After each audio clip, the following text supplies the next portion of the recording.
I have been to 21 countries now. Costa Rica is country 21. Many of those countries I have been to solo, and I think I've been to 5 of the 7 continents solo. And here's the thing, I still get things wrong. So that's what this video is going to be about.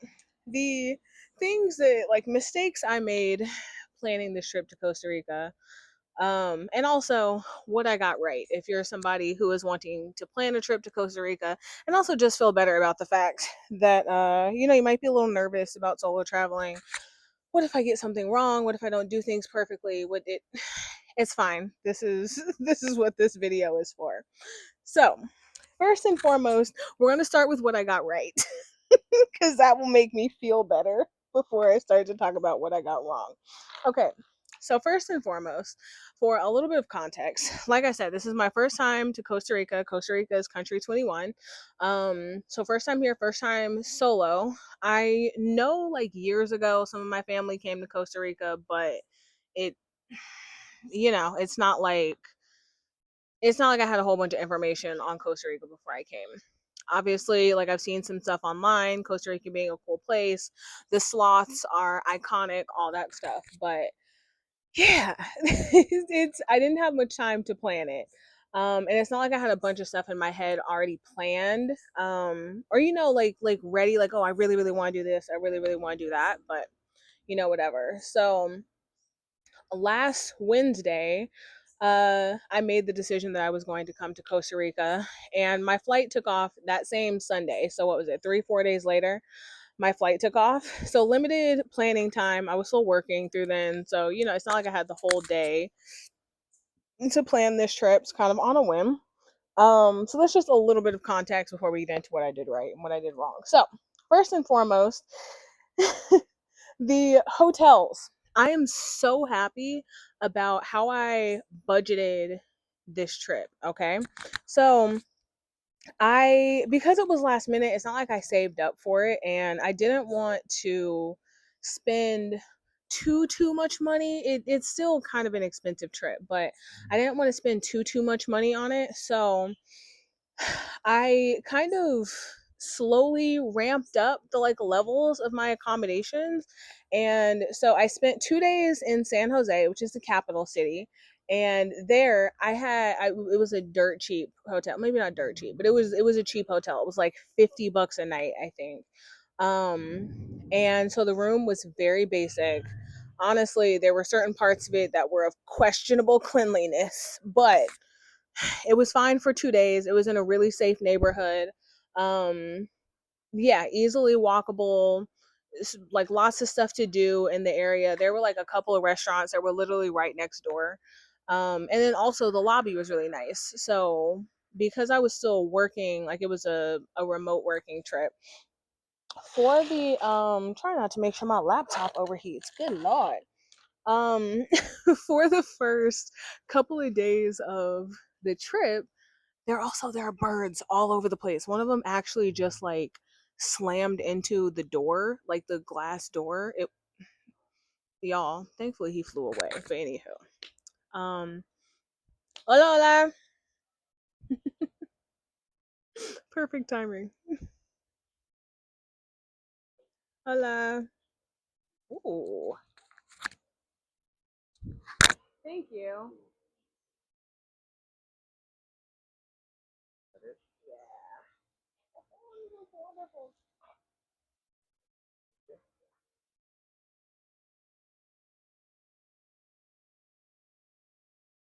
That's my room number or just my thing? Thank you. Que tenga buen día. Um, this is perfect timing. I ordered a chocolate passion fruit leaf. So you know what? We're gonna yap and eat. I wasn't expecting them to bring it so quick. I was expecting at least like 10, 15 minutes. I ordered this like 5 minutes ago. Ugh. Okay.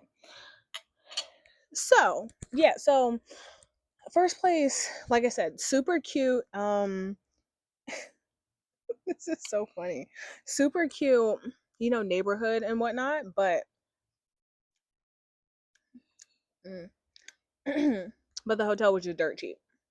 Then I took a shuttle down to the coast, which is also where I am currently. And that place was like still a little more on the affordable side, but still like it was nicer, that place, which a couple of my videos are also recorded there. I think my what do you want your life's highlight reel video was recorded at that place. So then the next hotel was a step up from there. And the reason I did it like this is because I didn't want it to be like a super budget trip, like hostels all through, throughout the whole trip. But I also didn't want to spend a crazy amount of money. Like I didn't want to be paying 150 to $200 a night every single night for a week. Like that's insane for me personally. I don't know. I make regular people money, so that kind of felt like a lot. So that just wasn't an option. But anywho, so I'm happy with how I did that. And now this is the most expensive hotel. And it's so nice to be somewhere where I feel like I'm being waited on hand and foot for the last night, when not that I've been roughing it, but it's just nice to end your trip on a high note rather than like starting at, the bougiest place and then later on ending, at some place that's a little more affordable. At least for me, that makes more sense.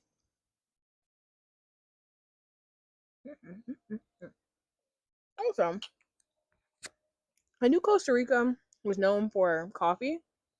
Did not know they were known for their chocolate. Their chocolate is so good.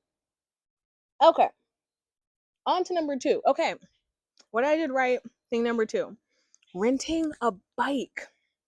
So I was staying in, or I can say I am staying. This video won't be posted for a few days. So I was staying in Puerto Viejo, which is on like the Caribbean coast of the country. And it's a pretty small, like little town. You can drive through it in like 3 minutes and probably cycle through it in like 10 maybe. Um, and we'll get to what I did wrong and why I needed to rent a bike. But I'm happy I rented a bike because it was so nice to have the flexibility of not having to like call an Uber, not having to hail a tuk tuk, not having to rely on other modes of transportation. It's super easy to get around by bike. And I know there are some, safety concerns with you being so close to cars.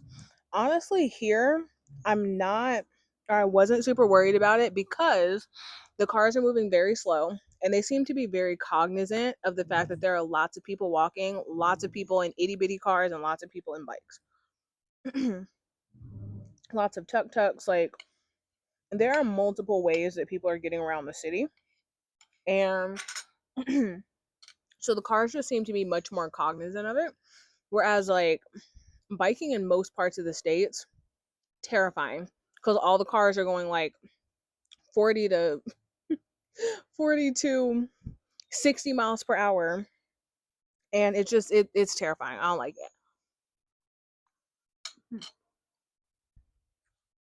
it.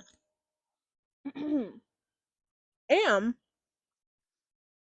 other than walking, the most budget friendly way of getting around, I think most places you can get around in or most places you can rent a bike and it'll be like $4 to $6 a day, like for a full 24-hour period.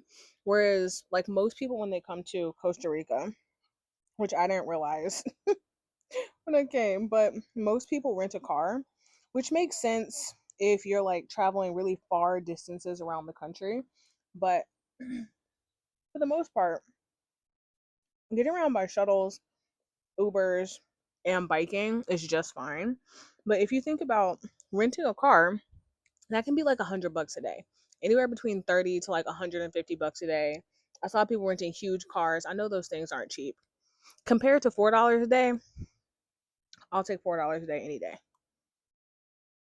So I'm happy I did that. The next is okay. I didn't plan the San Jose part of the trip nearly as much as I should have, and we'll get to that. But I am happy that in the little neighborhood that I decided to stay in,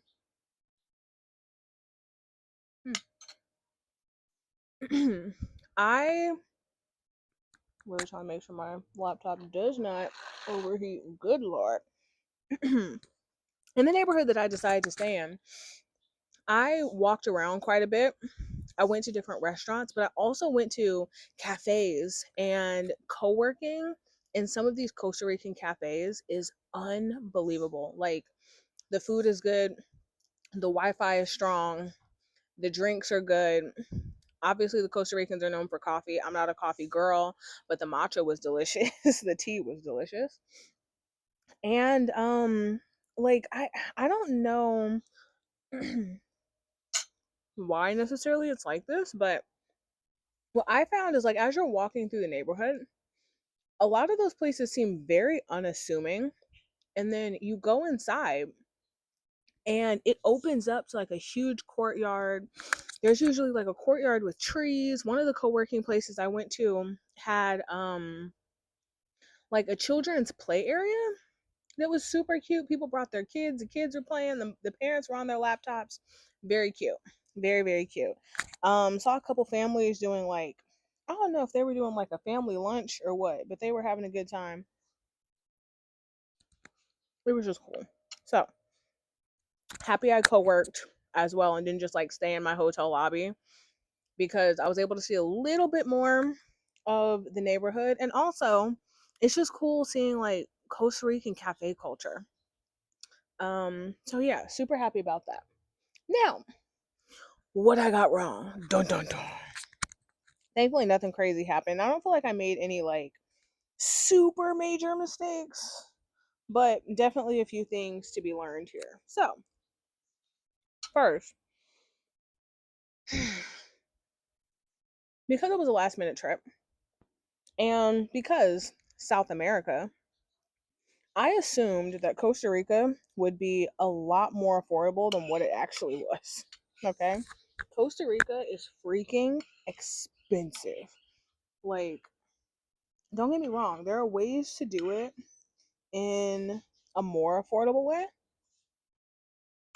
but accommodation generally is going to be more expensive. And like, of course, there's backpacking culture and that whole thing. I personally have never stayed in a hostel.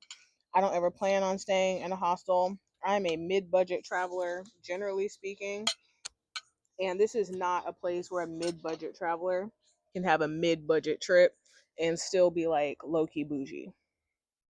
So, first world problem, 100%. But yeah, it just wasn't something that I was expecting. So, this trip ended up being more expensive than what I initially anticipated, which sucks. But also, I had the time of my life. I'm still having the time of my life. Look at where we are, y'all. Still having the time.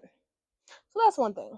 Um, oh, here's a pro tip. Here's a pro tip, because Costa Rica has a lot of really good restaurants. Like, literally, I had one of the best empanadas of my life in San Jose. Something you should know is that you can eat a lot. You can eat a lot more affordably if you eat at these little restaurants called sodas. So if you're on Google Maps, you can search coffee shop, cafe, dinner spot, whatever, just like normal like you would in the States, right? But if you look up soda, essentially what it is, and it'll be like soda de casita, soda de Juarez, like whatever. Essentially what it is it's like a mom and pop shop. So it'll be like a little family run place. It might be like a mother, father, and a son, and they're making food from their little stand or their little storefront. So the food is still delicious. Usually it's like uh family recipes, all that stuff, but it's much more affordable because you're not getting like the instagrammable interior. And it's where like more Costa Ricans, if they're going to go out to eat, a lot of them will go to the sodas rather than the super instagrammable places with the matcha and the that whole thing. So for example, if a typical meal at like a Costa Rican restaurant is 20 to 25 bucks, at a soda, it'll be six. Like the same meal will be like $6. So, pro tip if you ever come to Costa Rica, and it seems like they're all over the place. They had them all over San Jose, here in Puerto Viejo. They have them, and even a little bit further down in Monsenillo, which is itty bitty, like itty bitty. They had a couple of sodas as well. Okay. Next, safety issue that I got wrong. And this is such a rookie mistake. So I brought my door stopper, right? My usual door stopper. It's like a door jamb and alarm. So you put it just like you would at home. It's like a little wedge that you put underneath the door, like right before the door, and it has a little like touchpad. So if someone pushes the door open, the touchpad hits and it sounds an alarm. Something I bring just about everywhere, hotels, whatever country I'm in. And something that I did not realize is that here, either most of the doors are completely like flush against the floor. So they don't open in a way for it to like touch the like touchpad, and it won't stop the door and the alarm won't sound. But also, in the last two hotels that I've stayed at, the doors were sliding doors. So the wedge wouldn't have worked anyway. So what I should have done is, if you guys have ever seen, there's like another type of door lock where it actually, like it's hard to explain without showing you. They have them on Amazon. If you guys are interested, I will drop a link, but like you got to let me know in the comments if you want me to drop a link to it. Essentially it's like, it's metal, it's two pieces, it's like connected by a chain, and you slide it into the door as you're closing the door, and then you add the secondary piece into a little slot, and it prevents the door from being opened even if the person has the key. So you have to take off the secondary part and then open the door in order for the door to open.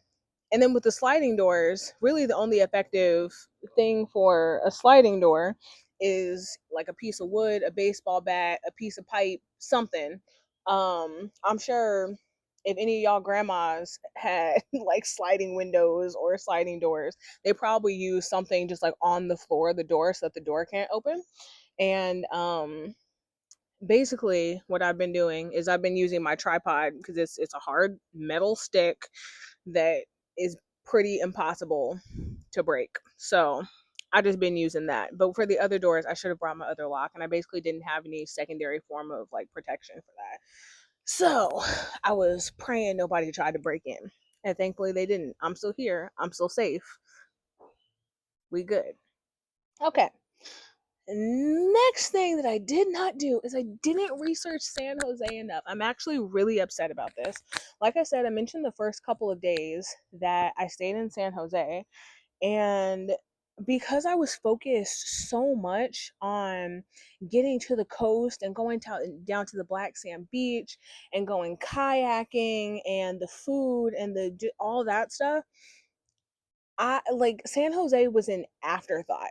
I didn't think at all about what I was going to do there, because in my mind, a lot of the like first cities in places aren't the most interesting to be.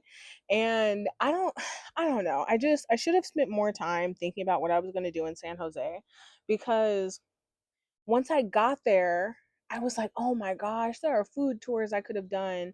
There are plenty of like walking tours that I could have done. There are like food markets and stuff that I should have explored." And I think a combination of like hearing the little bit that I did hear about Costa Rica was like, you got to be careful in the capital city. Certain neighborhoods are like, right? And that's true for just about anywhere. It would almost be like somebody saying, "Oh, be super careful when you go to San Francisco." And like, yes, but also the majority of the city is just fine. Like the way I have worked and volunteered throughout the city, like doing all sorts of stuff by myself and have not had an issue. I think it's very much the same for San Jose. So there are places that I should have seen. Like I would have loved to see the Capitol building. I would have loved to see like the big market, and just didn't do enough research. And then before I was leaving, I was like, oh my gosh, there's so much stuff to do and I didn't do any of it.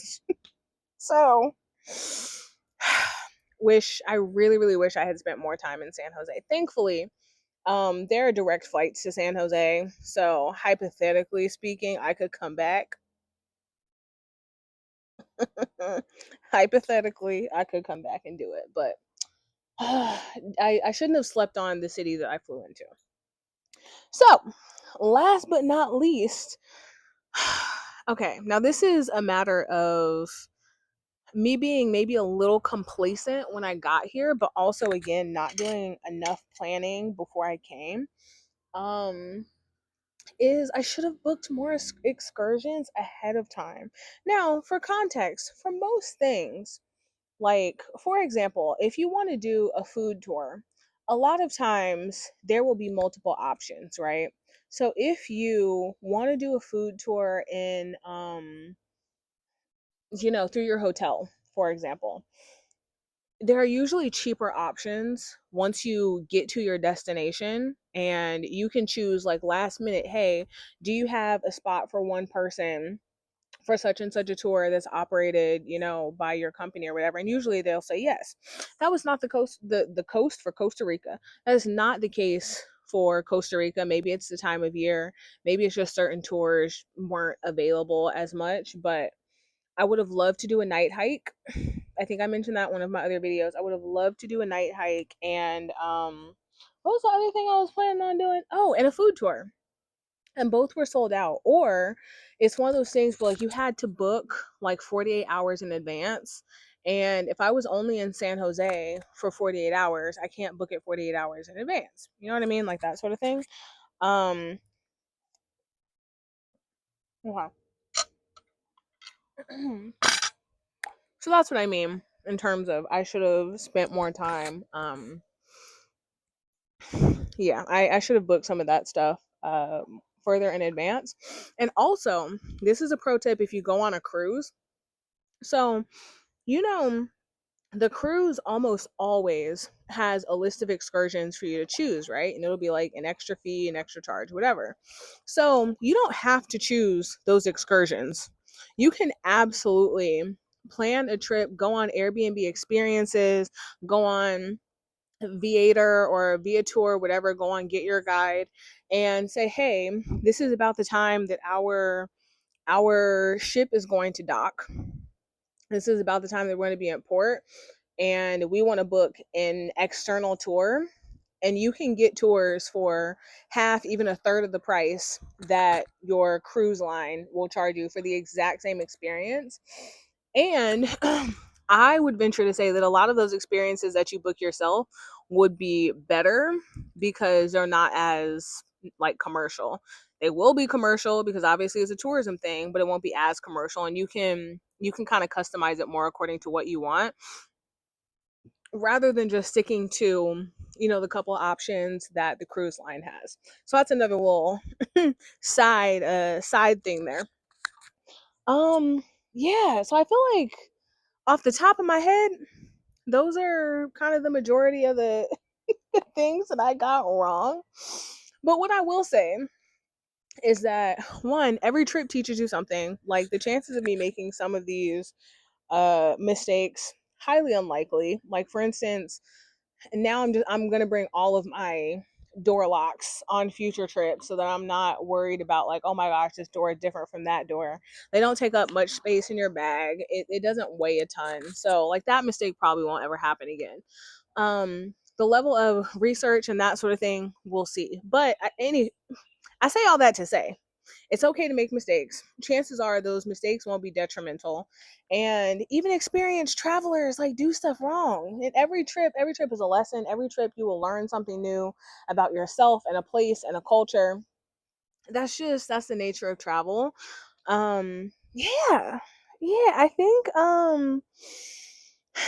hopefully that was useful for somebody. Hopefully it was interesting hearing, some of the things I got wrong on this trip. Even though I've been having the time of my life. You guys have been watching me have the time of my life. And there are more videos to come. I recorded so many videos. Yeah, so if there's anything specific that you want to see about this trip, I tried to record a lot of stuff. Obviously, I can't record everything just cuz, but yeah, if there's anything else you're curious about Costa Rica, about this trip, about how I planned it, anything like that, feel free to let me know. If you don't know, my name is Alexis. I post every day here on YouTube about travel, about career pivots, about navigating big life changes, because we're all going through something sometime at some point. So if any of that resonates with you, feel free to hit that subscribe button, and I will see you tomorrow.